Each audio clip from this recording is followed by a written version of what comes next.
বিশ্বনবীর মোবারক হাত, পবিত্র হাত আমার মাথার চুলের যেই জায়গায় লেগেছে, আমি চাই ওই চুলগুলা নিয়ে আমি আমার কবরের ভিতরে যাব।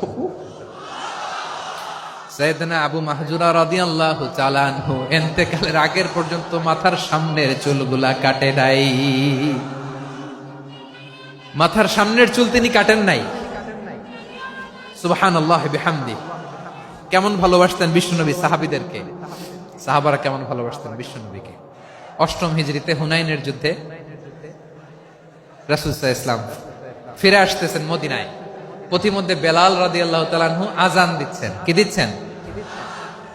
তো পাশে ছিল মুশরিকদের একটা পল্লী। কিছু মুশরিক তরুণ, কিছু অমুসলিম কিশোর, তারা আযানকে ব্যঙ্গ করতেছে। আমাদের বাংলায় মুখ ভেঙ্গানো বলে আর কি। বেলাল রাদিয়াল্লাহু তাআলা আনহু আযান দিচ্ছেন, ওই বাচ্চাগুলো মুশরিক, তো ওরা আযানকে ব্যঙ্গ করতেছে, বিকৃতি করে ওরাও আযান দিচ্ছে। উদ্দেশ্য হচ্ছে আযানকে নিয়ে ঠাট্টা করা। উদ্দেশ্য কি? ঠাট্টা করা। ব্যাপারটা মনে কষ্ট পাওয়ার মতো ব্যাপার না? কিন্তু বিশ্বনবী ওইখানে দেখেন কি খুঁজলেন। বিশ্বনবী খেয়াল করলেন অমুসলিম কিশোরদের মধ্য থেকে একটা কিশোরের গলাটা বড় দরাজ গলা, কণ্ঠটা বড় সুন্দর। খেয়াল করে দেখলেন যে কিছু কিশোর বেলালের আযানকে ব্যঙ্গ করে, বিকৃতি করে, কিন্তু একজনের কণ্ঠ দেখতে পাচ্ছেন না এত দূরে, কিন্তু কণ্ঠটা বড় সুন্দর, দরাজ গলা। বিশ্বনবী সাহাবীদেরকে বললেন, ধরো এগুলারে, ধরো। সবগুলারে ধরে বিশ্বনবীর সামনে আনা হলো। ওরা হাঁটু গেড়ে বসলো। বিশ্বনবী বললেন, তোমাদের মধ্যে কে যেন ব্যঙ্গ করে আযান দিচ্ছিল, তার গলাটা বড় উঁচু, গলার বেসটা বড় মজবুত, মেলোডিয়াস, সুমধুর কণ্ঠ। কে? আবু মাহজুরা বলে, আমার বন্ধুরা সবাই আমার দিকে আঙ্গুল দেখায়, আমি পড়ে গেছি বিপদে। রাসূল সাল্লাল্লাহু আলাইহি ওয়াসাল্লাম বাকি অমুসলিম তরুণদেরকে ছেড়ে দিলেন, বললেন তোমরা যাও। এবার আবু মাহজুরারে পাইছে। আবু মাহজুরার চুলের মধ্যে হাত দিলেন বিশ্বনবী, মাথায় হাত দিয়ে বললেন, এবার আযান দাও দেখি। আবু মাহজুরা বলে, আমি তো আযান দিতে জানি না, কারণ আমি তো বেলালেরটা শুইনা দিছি, আমার তো মুখস্থ নাই, আমি তো আযান দিতে জানি না। বিশ্বনবী বললেন, জানো না? তাহলে আসো, আমি তোমারে শিখাই দেই। সুবহানাল্লাহ পড়েন।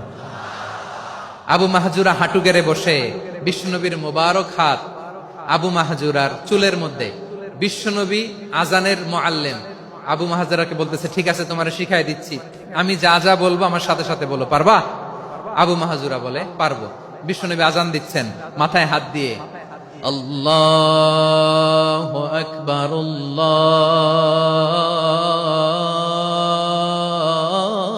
আল্লাহু আকবার। আবু মাহজুরা এই বাক্যটা পড়লেন। বিশ্বনবী দ্বিতীয় বাক্য পড়তে আরম্ভ করলেন, আল্লাহু আকবার,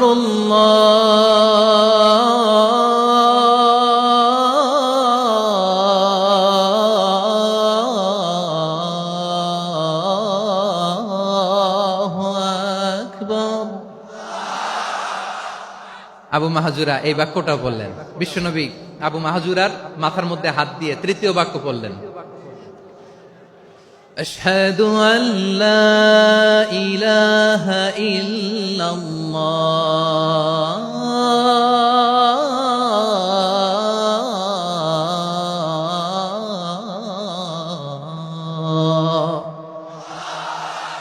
আবু মাহজুরা তৃতীয় বাক্য পড়লেন। বিশ্বনবী একটা বাক্য পরে আবু মাহজুরা পরে, বিশ্বনবী পরে আবু মাহজুরা পরে। আবু মাহজুরা কিন্তু অমুসলিম, মুশরিক। আবু মাহজুরা বলে, এক একটা বাক্য পড়ি আমার কলিজাটা গলে ঠান্ডা হয়ে যায়। এতদিন মোহাম্মদকে গালি দিতাম, এখন মোহাম্মদ আমার মাথায় যখন হাত রাখছে আমার সারা শরীর ঠান্ডা হয়ে গেছে। বিশ্বনবী আযান শেখাচ্ছেন, একটা একটা বাক্য পড়ে আবু মাহজুরাও পড়ে, বিশ্বনবী পড়ে, আবু মাহজুরাও পড়ে। পুরো বাক্যগুলো যখন শেষ, আযান শেষ, আবু মাহজুরাও যখন পুরো আযান পড়লেন, আবু মাহজুরা বললেন, এতদিন মোহাম্মদের চেহারা দেখলে আমার ঘৃণা লাগতো, আজ থেকে মোহাম্মদের চেহারার চেয়ে প্রিয় চেহারা আমার কাছে নাই।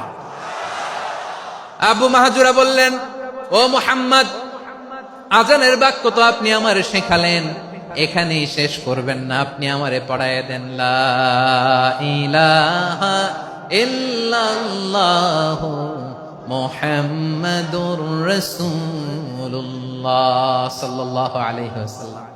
বিশ্বনবীর সাথে দাঁড়িয়ে উনি শাহাদা পড়ে মুসলমান হয়ে গেলেন। এবার আবু মাহজুরা বলে, ইয়া রাসূলুল্লাহ, ইয়া হাবিবাল্লাহ, আমি মুমিন হয়েছি, মুসলমান হয়েছি। আপনার কাছ থেকে আজান শিখার সৌভাগ্য আমি লাভ করেছি গো নবী। আমার কণ্ঠের বড় তারিফ করেছেন আপনি, আমার আজানকে আপনি পছন্দ করেছেন। একটা জিনিস আপনার কাছে চাই, আপনি আমাকে মক্কার মসজিদুল হারামের মুয়াজ্জিন হিসেবে অ্যাপয়েন্ট করে দেন। বিষ্ণু ইসলাম বললেন, যাও আবু মাহজুরা, আমি তোমাকে পৃথিবীর শ্রেষ্ঠতম মসজিদ মক্কার মসজিদুল হারামের মুয়াজ্জিন হিসেবে অ্যাপয়েন্ট করে দিলাম। দেখছেন কিভাবে ট্যালেন্ট হান্টিং করতে হয়, কিভাবে হিউম্যান রিসোর্স মানব সম্পদকে ব্যবহার করতে হয়। আসছিল আজানকে ভেঙাইতে, আসছিল কেন? আজানকে ব্যঙ্গ করার জন্য, বিকৃত করার জন্য। আজানকে বিকৃত করতে যে ইসলামের সবচেয়ে শ্রেষ্ঠ মসজিদের মুয়াজ্জিন হয়ে গেল। পড়েন সুবহানাল্লাহ। হযরত আবু মাহজুরা রাদিয়াল্লাহু তাআলা আনহু ওনার এই সুললিত কণ্ঠ ব্যবহার করে মসজিদুল হারামে এত সুন্দর করে আল্লাহু আকবার বলে আজান দিতেন। মানুষগুলোর, মুসল্লিগুলোর, মক্কাবাসীর হৃদয়কে তিনি বিগলিত করে দিতেন। মানুষের হৃদয়কে ঠান্ডা হয়ে যেত। শুধু এখানেই শেষ না আমার যশোরের ভাইয়েরা। বিশ্বনবী যখন সাইয়েদনা আবু মাহজুরা রাদিয়াল্লাহু তাআলা আনহুকে আজান শিখাচ্ছিলেন, বলেন তো বিশ্বনবীর হাতটা কোথায় ছিল? আবু মাহজুরার মাথার সামনে, এই চুলের উপরে ছিল। আবু মাহজুরা ওই স্মৃতিটাকে ধারণ করবার জন্য, ওই স্মৃতিকে বহন করার জন্য বিশ্বনবীর মোবারক হাত আবু মাহজুরার কপালের চুলের যেই জায়গায় লেগেছে, মৃত্যুর আগের দিন পর্যন্ত আবু মাহজুরা মাথার ওই চুলে কোনোদিন ছুরি আর কামার লাগায় নাই, সেখানে কেচি লাগায় নাই, চুলের মধ্যে খুর লাগায় নাই। আবু মাহজুরা ডান দিকের চুল কাটতো, বাম দিকের চুল কাটতো, পেছনের চুল কাটতো, সামনের চুল কাটতো না। আবু মাহজুরা রাদিয়াল্লাহু তাআলা আনহুর সামনের চুলগুলো বড় হতে হতে যখন এত বড় হয়ে যায়, তিনি চুলগুলো পেঁচিয়ে মাথার মধ্যে রাখতেন। তারপরে তিনি পাগড়ি পরতেন। সবাই জিজ্ঞেস করতো, আবু মাহজুরা এটা আবার কেমন স্টাইল? দেখতে তোমারে কি বিদঘুটে লাগে, কেমন অড লাগে, কেমন খারাপ দেখা যায়। মক্কায় এমন কোন মানুষ তো দেখি নাই, ডানে চুল কাটে, বায়ে চুল কাটে, পেছনে চুল কাটে, সামনে কাটে না। ওরে আবু মাহজুরা কেমন দেখা যায় তোমারে, তুমি সামনের চুল কাটো না কেন? আবু মাহজুরা বলে, আমি হাঁটু গেড়ে পেয়ারা নবীর সামনে বসেছিলাম, আমার এই মাথার চুলের মধ্যে মুবারক হাত লাগিয়ে বিশ্বনবী নিজে আমাকে আজানের প্রতিটা বাক্য শিক্ষা দিয়েছেন। বিশ্বনবীর মোবারক হাত, পবিত্র হাত আমার মাথার চুলের যেই জায়গায় লেগেছে, আমি চাই ওই চুলগুলা নিয়ে আমি আমার কবরের ভিতরে যাব। সাইয়েদনা আবু মাহজুরা রাদিয়াল্লাহু তাআলা আনহু ইন্তেকালের আগের পর্যন্ত মাথার সামনের চুলগুলা কাটে নাই। মাথার সামনের চুল তিনি কাটেন নাই। সুবহানাল্লাহি বিহামদি। কেমন ভালোবাসতেন বিশ্বনবী সাহাবীদেরকে, সাহাবারা কেমন ভালোবাসতেন বিশ্বনবীকে। সামনের চুলগুলো বড় হতে হতে এত বড় ছিল, পেঁচিয়ে রেখে পাগড়ি পরতেন, কাটতেন না। নবীর হাত লেগেছিল। সুবহানাল্লাহ পড়েন। তাহলে what is the lesson? Moral of the story কি? মোরাল অফ দ্য স্টোরি হচ্ছে, আসছিল আজানকে ব্যঙ্গ করার জন্য, বিকৃত করার জন্য, হয়ে গেল মসজিদুল হারামের মুয়াজ্জিন। দেখেন বিশ্বনবী একটা খারাপ সিচুয়েশনের মধ্যে থেকে কি ভালো জিনিস বের করে আনলেন। আমি যে শুরুতে বলেছি কিভাবে তিনি হিউম্যান রিসোর্সকে ডেভেলপ করেছেন, ম্যানেজ করেছেন।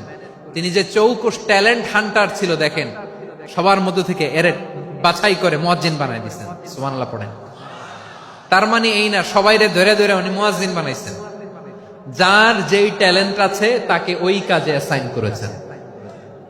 যার যেই প্রতিভা আছে তার প্রতিভাকে ইসলামের কাজে লাগিয়েছেন। সুবহানাল্লাহ পড়েন।